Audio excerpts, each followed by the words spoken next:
This is SREB, Ready for High School Math, Lesson 2.2a on solving two-step equations. Okay, so far we talked about solving one-step equations, so now we're going to take it just a little bit more, and we're going to make these problems a little bit harder.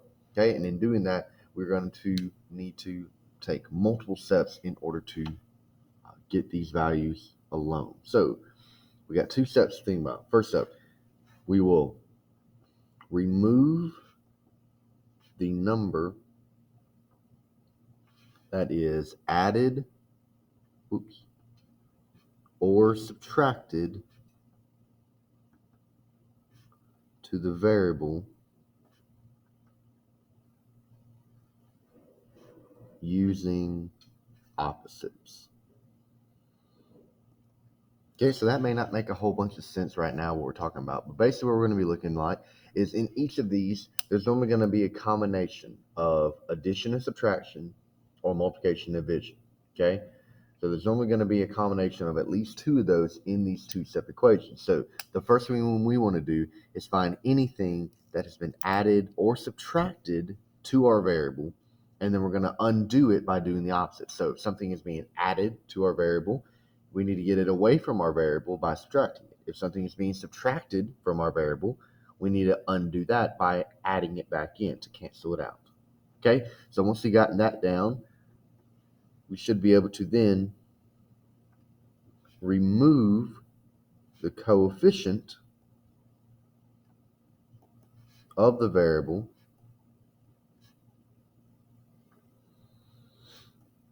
by dividing. Okay, so after we've done step one, the only thing that should be left is we should have a coefficient and then the variable. Okay, so if that's all we have left is just the coefficient and the variable, then to get rid of that coefficient, we're just going to divide it, because a coefficient is always multiplying to the variable. It's always that number that's directly in front. Okay, so now let's work out some examples.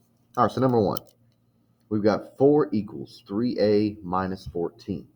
Okay, so we notice we've got 3 right here is being multiplied to our variable a, and then we have negative 14. We have 14 being subtracted away from, so we have negative 14.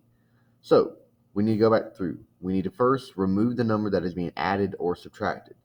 So the number that is being added or subtracted, or in this case, the number being subtracted, is this 14. So to get the 14 away from it, we need to add 14. Okay? But keep in mind, we have that equal sign. Okay? So that's that little bit of that line. Anything we do on one side of the line, we got to do to the other side of the line. So if we add 14 over here, we got to add 14 over here. So this will give us 18 is equal to, well, the 14s over here will cancel out, equal to 3a. Okay? So there's nothing that is being added or subtracted to our variable anymore. So now we go down to step 2, remove the coefficient by dividing. So a coefficient is always a number being multiplied to a variable. Okay, so this 3a is understood to be 3 times a. So to undo 3 times a, we want to instead divide by 3. So when we divide by 3, we're going to get 6 is equal to, well, 3 divided by 3 will be 1. So 6 will equal a. Okay, let's try another one. N over 3 plus 8 equals negative 2. All right, so first up, identify the number being added or subtracted to our variable. And we have minus 8. So to undo minus 8, we're going to do plus 8. Draw the line through your equal sign so that anything you do to one side of the line, you got to do the other side of the line. Okay? So this n over 3 hasn't changed. Minus 8 plus 8, that will cancel out. So n over 3 will be equal to negative 2 plus 8. Now be careful if you need to type this in your calculator, because negative 2 plus 8 is just going to be positive 6. Positive 6. Okay? So one thing to note, so with this n over 3, this is n divided by 3, or another way that we could write this is we could say 1/3 times n equals 6, okay? So I just took n over 3 and I rewrote it as 1/3 times n, because anytime that we divide n by a number, that's basically the same thing as multiplying it by that fraction as well. Okay, so this was 1n over 3. So if I just split those up, I get 1/3 times n. So now, get rid of the coefficient by dividing. So 1/3 is being multiplied to n. So we're going to go through and we're going to divide by 1/3. Anything we do on one side of the line, we got to do to the other. Now, again, be careful. Anytime that we divide by a fraction, we put that fraction in parentheses when we type it in the calculator. Okay, that's so we don't accidentally mess up getting our problem wrong. So anytime we divide by a fraction, you're going to put that fraction in parentheses when you type it in the calculator. Okay, so over here, 1/3 divided by 1/3, that'll give me 1. N will equal 6 divided by 1/3, which, make sure that's in parentheses, we'll get n equals 18. Okay, let's try another. N minus 8 over 3 equals -2. Okay, n minus 8 over 3 equals -2.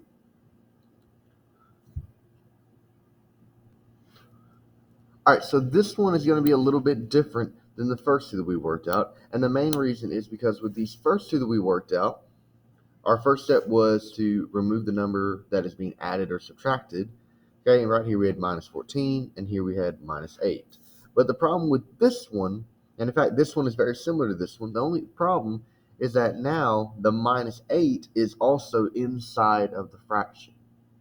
Okay, so over here it was separated by itself. We could easily move it, but now here, that's a little bit of a different story because we can't necessarily just add 8 because we technically don't have 8 anymore. Okay, we have 8 divided by, we have n minus 8 divided by 3, so we don't have this regular old 8 that we can add in anymore. So this one, we're actually going to work it out a little bit differently.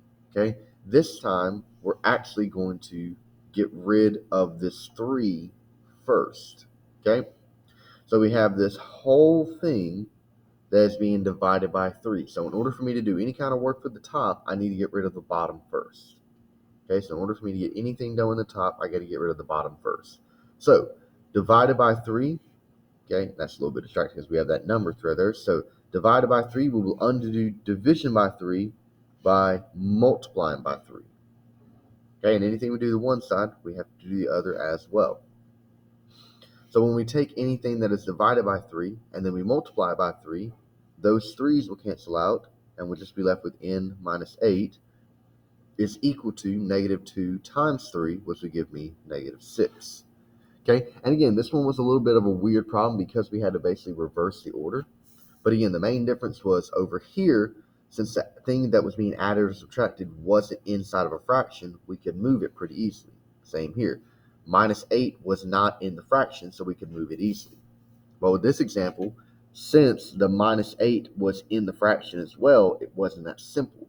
So we had to get rid of the fraction first. So we have n minus 8 equals -6. So now we just want to get the variable n alone. So right now 8 is being subtracted from n, so we're going to undo that by adding. When we do that, we will get n is equal to 2. Okay, let's look for another one that's similar to that one. Okay, so another one of these weird problems. We have u plus 12 divided by -4 equals 5. Okay, so once again, we always want to first see is there anything that's being added or subtracted, and we want to get that away from our variable first. But notice that the 12 is being added, yes, but the 12 is also being divided by that -4. So now the division right here takes top priority because we're trying to get this bit alone. We're trying to get u plus 12 alone. So that means this -4 needs to be the first thing we get rid of, okay? So to undo division by -4, we need to multiply by -4. And anything we do to one side of the equation, we do to the other. So we multiply by -4 on both sides, okay? -4 times anything divided by -4, those -4's will cancel out, and we'll be left with just the stuff that was in the top, which was u plus 12. So u plus 12 will be equal to 5 times -4, which will be -20. Okay, so now we're trying to get u alone. So to get u alone, we need to look. Right now, u has 12 being added to it. To undo the addition, we're going to subtract. So we'll get u is equal to negative 20 minus 12. Now, when you type this in, make sure you don't accidentally put a second negative, okay? So this is going to be, I'll type it in from down here, okay? So remember, whenever you use minus button, it's a little bit off screen. We're going to use this button, minus 20 minus 12, okay? So that's going to be the negative, so that's our negative 20 minus 12. We'll get negative 32.